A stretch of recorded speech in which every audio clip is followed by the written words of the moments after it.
Yep. Yeah, I heard that the just a little while ago. Someone actually used the N word on a flight test. I used to be a pilot examiner, and we were we were on the ground. We hadn't yet gotten into the airplane. And now, let me first say that usually there's nothing wrong with using the N word. It's usually best used on the ground, and most of the time when using the N word, like for a flight test, it's okay. I mean, it's usually makes sense, and a lot of times it's the correct answer. So, well, I'll just kind of go back to that. The use of the N word is also approved by Transport Canada, because I have over here my little stand, got what do we got here? Flight test guide, private pilot's license, right there. Okay, so under 23A, pilot navigation. Okay, there's a bunch of things A through M that you have to that the candidate has to be able to demonstrate to the examiner that they're proficient with. And so, where unfortunately I had to fail the student because he used the N word during what do we got here? 23A. Okay, part J, where you have to make a competent go, no go decision. So the N word was no go based on available information for the planned cross country route. So, my name is Graham Wilson, and this is the Super Pilotish channel. Welcome to the Super Pilotish channel, and I'm going to be talking about the N word in my basement. But today, the N word, it means no. It's not what you think.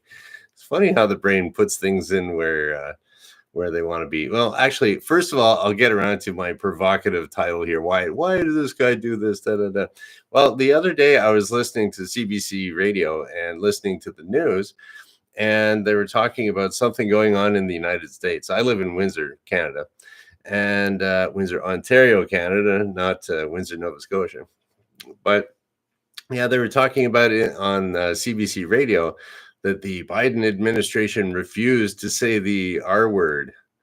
And I was like, what? What's R word? Or spokesperson refused to say the R word. I was like, what are they talking about? R word? Like, I can think of there's this there's this R word that people used to say all the time that you can't say anymore.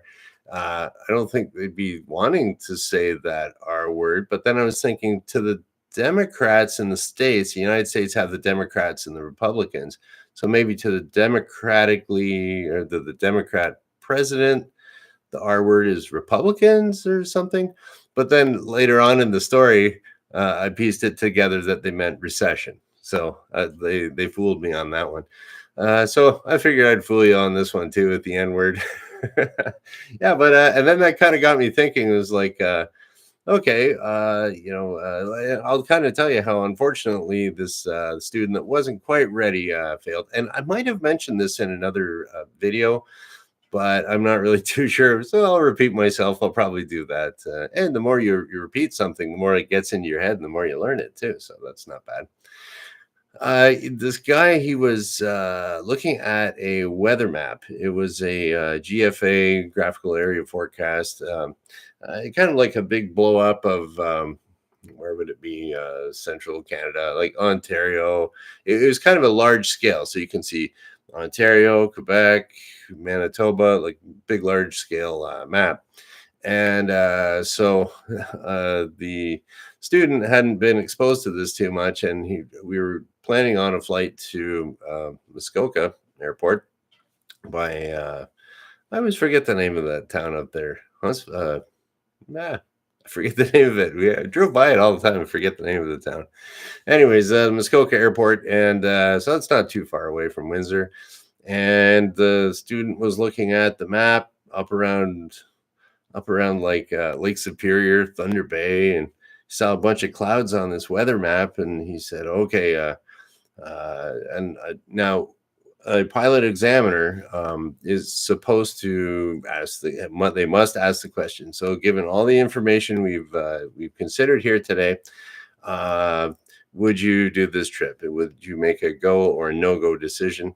And he said, oh, I wouldn't go. But the thing is, there was beautiful weather everywhere. So the correct answer was like, yeah, sure, I'll go. There wasn't a cloud to be seen for miles, hundreds of miles from where we're flying. And but he interpreted the weather map wrong. So if you're training students, make sure especially the younger generation that grew up on GPSs and stuff, a lot of them can't read maps. They want to learn how to fly. They might be able to go, they can fly around the local airport and stuff, and maybe they can follow the little magenta line on the GPS.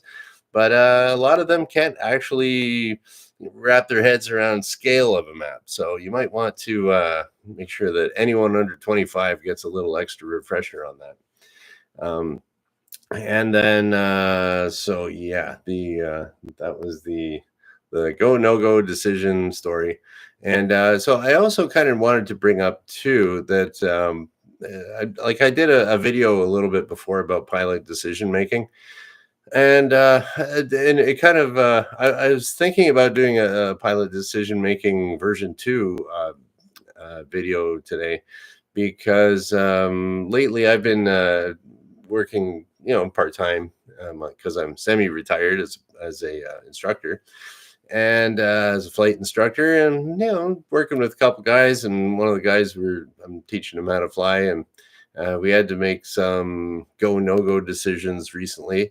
And it was kind of weird, because this is the first time I've ever, I've always worked at a flight training unit before, so it's like a flying school, and I've never actually done a whole lot of instruction where I'm a freelancer. So I'm allowed to go out and teach people how to fly if they have their own plane. You pay me, I teach you how to fly. That's the way it goes. So it's kind of new for me to be a freelancer, and so part of being a freelancer is at a flight training unit, you have all these rules that have been developed usually because of accidents. There's wind limitations, temperature limitations, different rules to be routes that you have to fly. There's different rules for every flight training unit, and usually a rule gets implemented after some sort of accident. Hopefully nothing too bad. So that's kind of a proven track record that flight training units have to eliminate or to take the human factor out of deciding, okay, this is the rule. It's not, do you do it? Do you not do it? What do you think? It's just like, no, that's the rule. That's what you go by. But when you're a freelancer, you don't have those constraints. So the other day, had to do a little go no go decision, and we decided not to go. Usually, 99% of the time, canceling the flight is the right decision. So unless you can't interpret weather maps, and you cancel a flight that you could have made.